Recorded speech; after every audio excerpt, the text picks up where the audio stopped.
Directionally challenged. I could give you numerous examples as to why I self-describe as directionally challenged. But suffice it to say, I need landmarkers, signs, to help guide me along the way. Maps work to a point, but visual markers work best for me. When I give somebody directions, I usually use physical place markers to guide them on their way. For example, when I lived in Toronto for 3 years, and upon getting off the subway, which ran east and west across the city, and for your Trivia Pursuit people, Toronto is 7 miles or kilometers, actually it's a little longer, wide.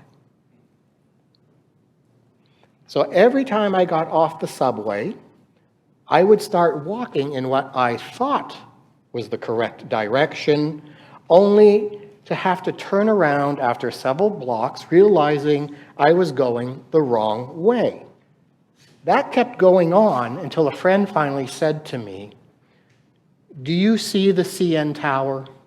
You know, that tall needle-like structure that's on the shore of Lake Ontario, pretty much?"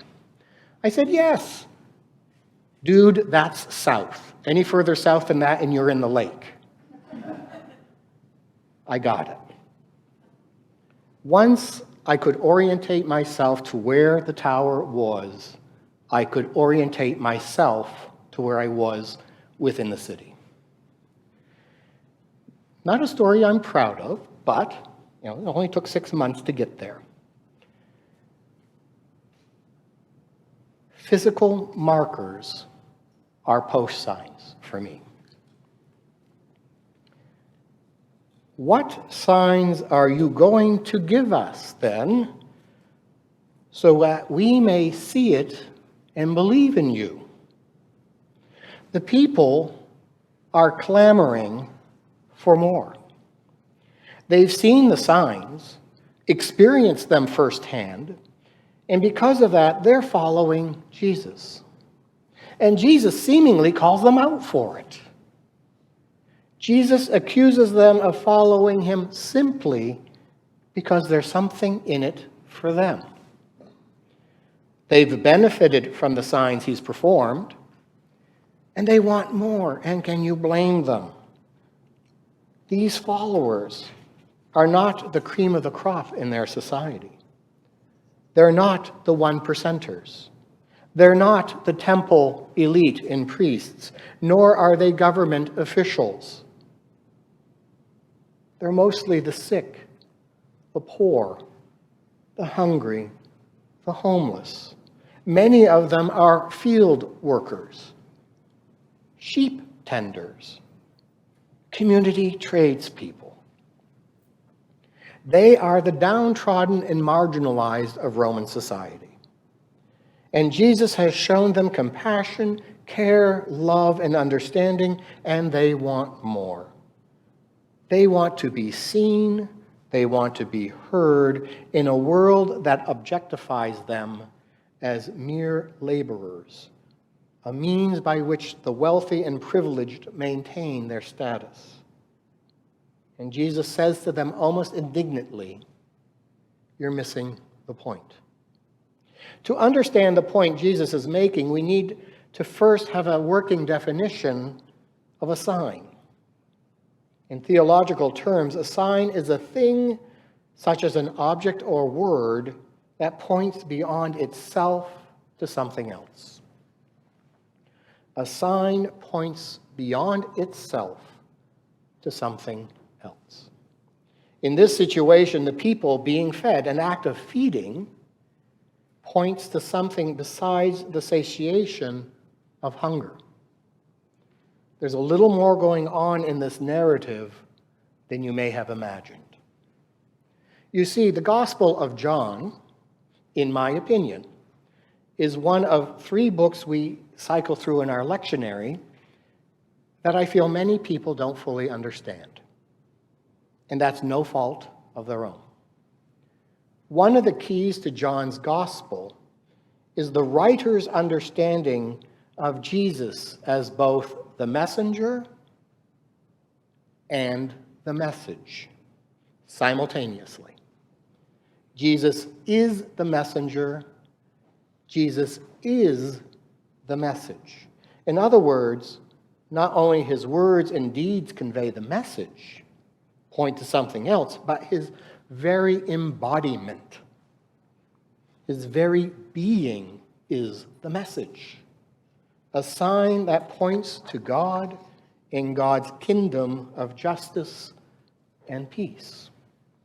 Thus, when we hear Jesus turn the situation around with this unnamed person, he's suggesting that he himself, Jesus, is the sign that brings a new way into existence.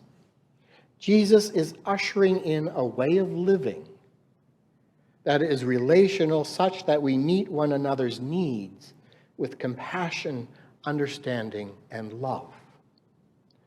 Rather than exploiting one another for personal gain, Jesus, through his life, words, and deeds, is inviting them, inviting us into a way of living that respects humanity and all creation. Jesus isn't reprimanding the person asking for a sign.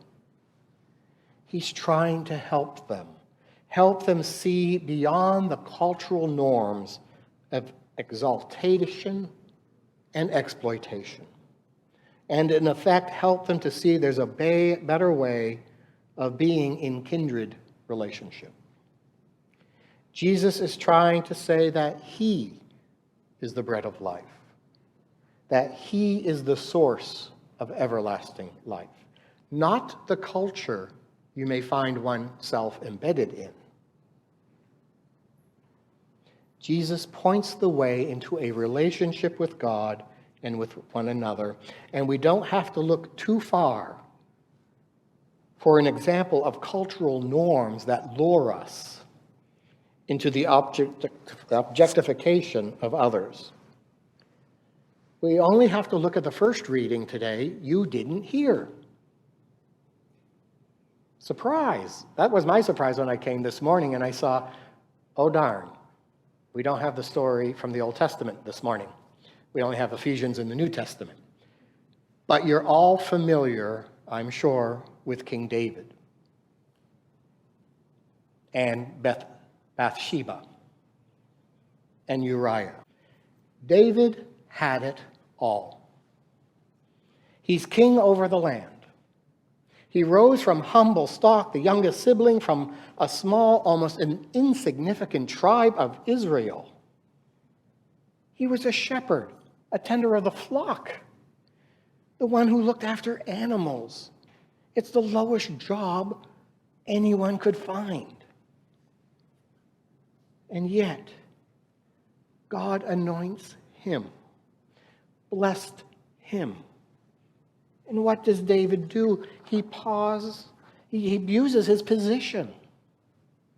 He exploits others for his own gain. He starts by objectifying Bathsheba, a married woman who succumbs to his seduction and pays the terrible cost of life itself. David acts in a selfish way and is confronted by Nathan, his prophet, God's prophet. And what does he say? He reminds him, God blessed you, David. He provided you with wives and children. He was beside you as you conquered your enemies. This God whose fidelity to Israel is unparalleled. That's the God, David, you forsake for your own pursuit of lustful gain, of exploiting and objectifying others for his own gain.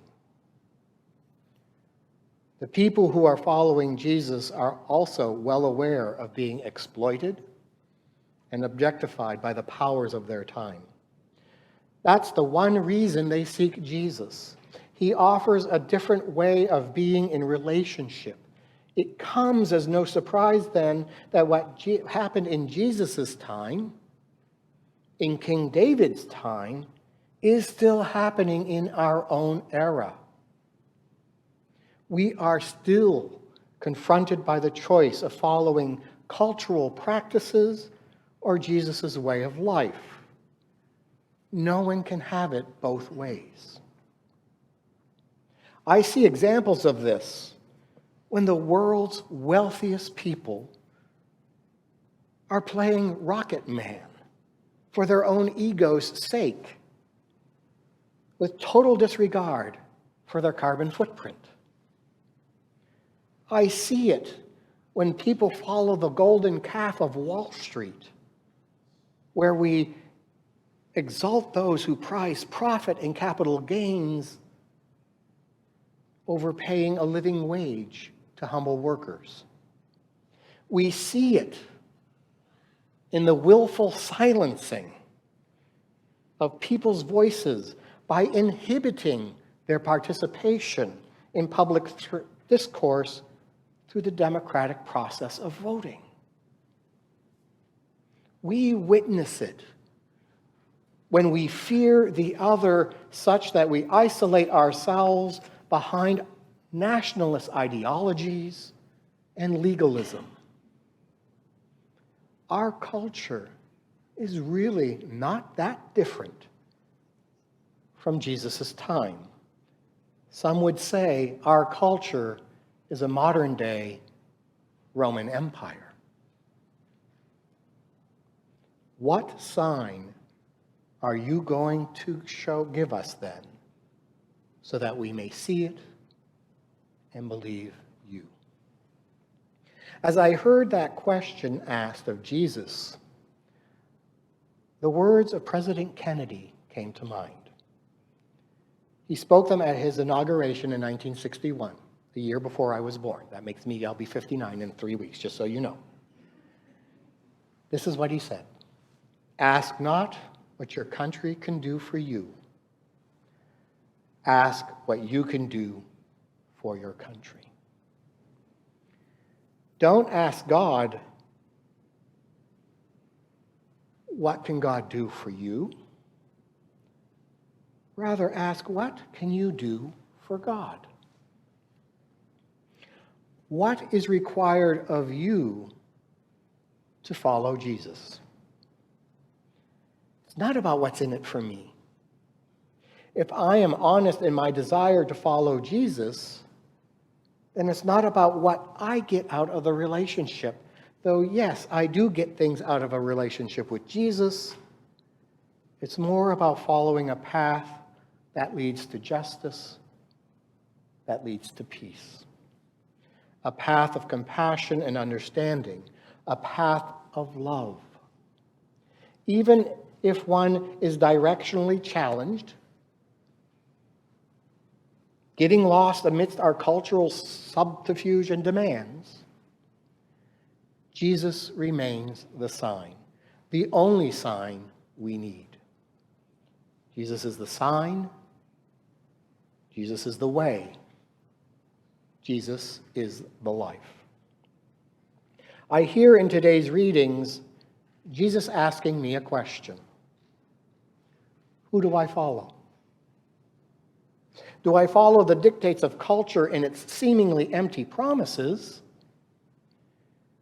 Or do I follow Jesus, whose fidelity to God leads into a life in community that fosters well-being for all? Not just the 1%, all creation. For me, the answer is simple. I choose to follow Jesus, knowing that doing so will lead to the cross. There's no escaping the cross. Yet I choose to follow Jesus. My prayers are with you as you seek to answer the question for yourself. Who do you follow? Who do you follow?